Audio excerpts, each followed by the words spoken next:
विपक्ष दोस्तों, आप हमेशा से देखते आए हैं कि विपक्ष का हमेशा से प्लान रहा है कि किसी न किसी तरीके से मोदी को हराया जाए, मोदी को हटाया जाए। लेकिन दोस्तों, आप देखते हैं कि यदि किसी राज्य में यदि 2 पार्टी 3 पार्टी मिल करके यदि किसी राज्य में अपनी सरकार बनाते हैं तो उन लोगों का सरकार पूरे 5 साल तक नहीं चल पाता है। यानी कि जब भारत में कोई भी विपक्ष पार्टी हो, वो जब कहीं पर भी सरकार बनाती है तो उनका रहता है कि 2 साल तुम कर लेना, 2 साल हम कर लेंगे और 1 डेढ़ साल अगला कर लेगा। और इसी तरह से 5 साल मिला करके 3 मुख्यमंत्री बदल जाएंगे और तीनों अपने अपने हिस्से की हक मार करके आराम से बैठ जाएंगे। अपना जो चुनाव का फंडिंग होता है, सारे के सारे फंडिंग को जमा कर लेंगे, अपनी जेब भर लेंगे और इसी प्रकार से उन लोगों के द्वारा राज्य को लूटा जाता है। लेकिन आज आप देख रहे हैं कि पूरे देश को मिला करके मोदी को हराने के लिए चोरों की जो झुंड होती है, सारे के सारे चोर मिल करके एक समूह बनाए जिसका नाम रखा है इंडिया। सबसे पहली बात कि क्या ये सच है कि क्या मतलब ये अच्छा है कि चोरों के समूह को जब उसे बना रहे हैं वो लोग, तो वो लोग मिल करके इस समूह को इंडिया नाम दे रहे हैं, जिसमें कि सरासर देखा जा रहा है कि भारत के नाम को बदनाम करने का इन चोरों के द्वारा प्रयास किया जा रहा है। और भी तो नाम हो सकते थे जो कि किसी शहीद के नाम से हो सकते थे, चाहे और भी अलग अलग प्रकार से नाम खोजा जा सकता था। लेकिन इन लोगों की मानसिकता देखिए कि किस तरह से ये लोग अपना एजेंडा बनाने के चक्कर में किस तरह से अपनी पार्टी का नाम देश के नाम पर रह करके यही प्लान किया जा रहा है, प्रयास किया जा रहा है कि देश के नाम को, देश की छवि को बिगाड़ा जाए।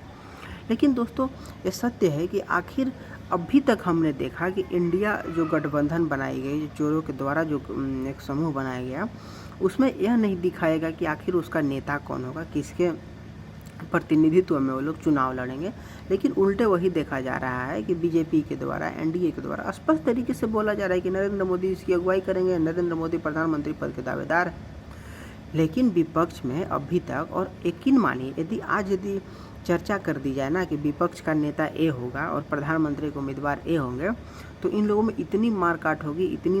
होगी जिसमें कि प्रथम और द्वितीय विश्व युद्ध को भी फेल कर देगा और इतनी लड़ाई होगी। और ऐसा उम्मीद हो सकता है कि सारे के सारे जो गठबंधन जो बनी हुए हैं इन चोर लोगों के द्वारा, तो सारे के सारे चोर अलग हो जाएंगे। दोस्तों, आप एक चीज़ स्पष्ट तरीके से देख सकते हैं कि जितने भी पार्टियों के द्वारा यहाँ पर सरकार बनी है, सारे के सारे पार्टी किसी न किसी राज्य से बिलोंग करते हैं। और हो सकता है कि बहुत सारे ऐसे पार्टियाँ हैं जो कि अलग अलग राज्य में अपना राज कर रही हैं। लेकिन क्या वहाँ की स्थिति क्या उन लोगों के द्वारा सुधारी गई? बिल्कुल नहीं। आप देख रहे हैं कि किस तरह से कर्नाटक जैसे राज्य में अभी फ़िलहाल में कांग्रेस की सरकार आई, तो वहाँ पर किस तरह से हिंदुओं के साथ मनमानी किया जाने लगा, मुसलमान किस तरह से अपनी मनमानी कर रहे हैं, किस तरह से वहाँ पर आतंकियों को पूरी छूट दिया जा रहा है, किस तरह से वहाँ पर लव जिहादियों को पूरी छूट दिया जा रहा है, किस तरह से गौ हत्यारों को आराम से पुलिस प्रोटेक्शन दी जा रही है और जितना मन उतना वो लोग गौ हत्या कर सकते हैं। इस चीज़ के लिए उन्हें सरकार से संरक्षण मिल रहा है। और इसी प्रकार से आप देख रहे हैं कि बिहार में किस तरह से रोहिंग्याओं का जमावड़ा बन रहा है। और पूरे बिहार को यदि आप देखें ना, तो वहाँ पर 100 मिनी पाकिस्तान बन चुकी है। भारत मुसलमानों के सहयोग से बांग्लादेशी मुसलमान आकर के वहाँ पर आराम से रह रहे हैं, लेकिन किसी के द्वारा प्रयास नहीं किया जा रहा है कि हम इन्हें हटाएं। आखिर